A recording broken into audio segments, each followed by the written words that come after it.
মুছে যাক গ্লানি, গুছে যাক ঝরা, অগ্নিস্নানে শুচি হোক ধারা। শুভ নববর্ষ 1432। Hello guys, welcome back to my another video. Rohan ব্লগসের পক্ষ থেকে সকলকে জানাই স্বাগত। 1432 খ্রিস্টাব্দের বৈশাখ মাসের প্রথম দিনটা আমাদের কেমন কেটেছে, আমরা কি কি করেছি তার সম্পূর্ণ ভিডিও থাকছে আজকের এই ভিডিওতে। সম্পূর্ণ ভিডিও দেখার জন্য আমাদের সাথে। পহেলা বৈশাখে আমাদের খিচুড়ি খাওয়ার প্রোগ্রামটা ছিল আগের দিনে, তাই খিচুড়ির যে সকল উপকরণ ছিল সেগুলো আমরা আগের দিনে কিনে এনেছিলাম। ঘুম থেকে ওঠার কিছুক্ষণের মধ্যে খিচুড়ি রান্না কমপ্লিট হয়ে গেল এবং খিচুড়ি খাওয়ার জন্য আমরা আসন গোছাচ্ছিলাম। এর মধ্যে দেখতে পেলাম আমার ছোট বোন সাথী এবং ভাবি এরা মিলে আম ভর্তা করছিল, তার কিছু ভিডিও করেছিলাম। পয়লা বৈশাখের দিনে কাঁচা আম খাবো না সেটা কি করে হয়, তাই চলে গেলাম আম ভর্তা খাওয়ার জন্য। ছোটবেলায় এই আম ভর্তা খাওয়ার জন্য কত না আয়োজন ছিল, কোথায় গেল সেই হারানোর দিনগুলি।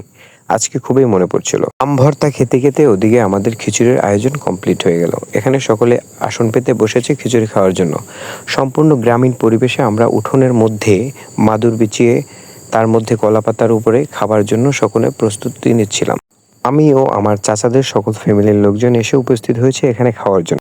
মাদুরের চারপাশে গোল বৈঠক করে সকলে বসেছিল এবং তার মাঝখানে কলাপাতা দিয়ে সেখানে খাবার বাড়া হচ্ছিল। সকলে খিচুড়ি খাওয়ার জন্য অধীর আগ্রহে বসেছিল এবং আমি চারপাশে ঘুরে ঘুরে ভিডিও করছিলাম। চেয়ার টেবিলে বসে তো জীবনে অনেকেই খেলাম, কিন্তু এরকম উঠোনের এক কোণে সকলে জড়ো হয়ে কলাপাতায় করে খাওয়ার যে গ্রামীণ একটা ঐতিহ্য, সেটা আজকে আমার মনে পড়ে গেল এবং পয়লা বৈশাখের দিনে আমি সেটা অ্যাপ্লাই করলাম সকলে মিলে। খাবার বাড়া দেখতে দেখতে অবশেষে আমাদের অপেক্ষার প্রহর শেষ হলো।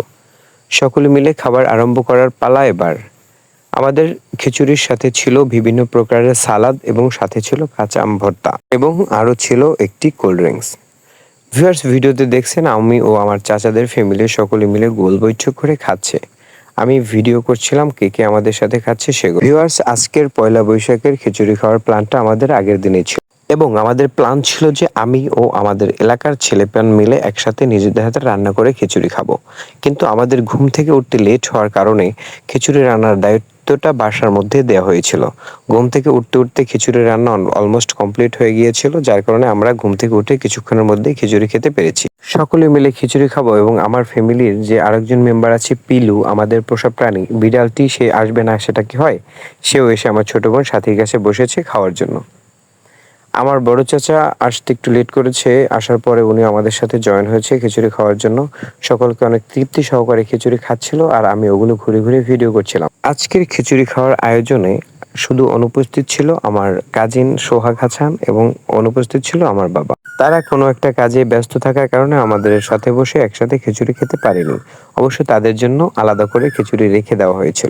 দিন দিন বয়স বাড়ছে, আস্তে আস্তে বড় হয়ে যাচ্ছে এবং জীবন থেকে সকল ধরনের হাসি আনন্দ আস্তে আস্তে কমে যাচ্ছে। তাই ভাবলাম বৈশাখের প্রথম দিনটাতে ফ্যামিলির মানুষজনের সাথে একটু হাসি আনন্দ এবং খাওয়া দাওয়া করে কাটিয়ে দেই।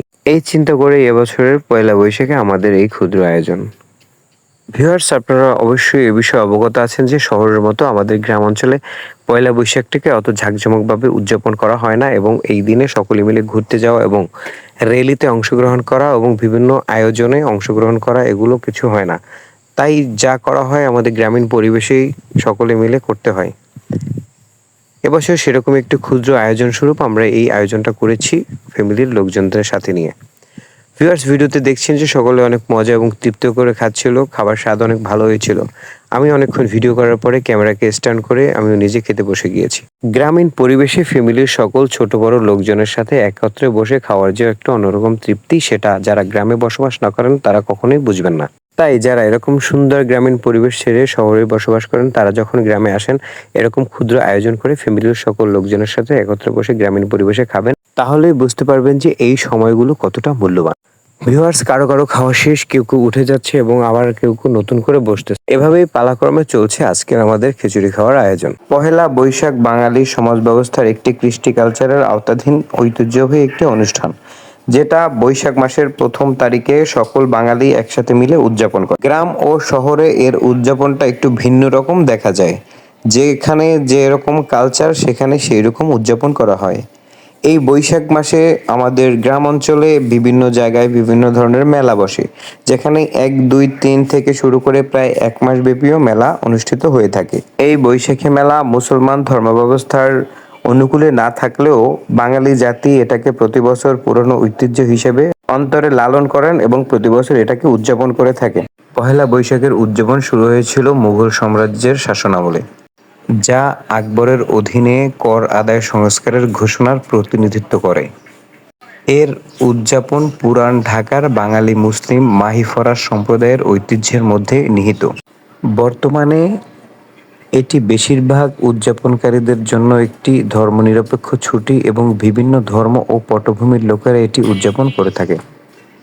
এই উৎসবটি শোভাযাত্রা, মেলা ও পারিবারিক সময় কাটানোর মাধ্যমে উদযাপিত হয়। নববর্ষে বাঙালিদের ঐতিহ্যবাহী শুভেচ্ছা হলো শুভ নববর্ষ। বাংলাদেশে উৎসবমুখর মঙ্গল শোভাযাত্রার আয়োজন করা হয় 2016 সালে ইউনেস্কো ঢাকা বিশ্ববিদ্যালয়ের চারুকলা অনুষদ কর্তৃক আয়োজিত অনুষ্ঠানে। আজকের ভিডিও এই পর্যন্তই। সকলে ভালো থাকবেন। আসসালামু আলাইকুম ওয়া রাহমাতুল্লাহ।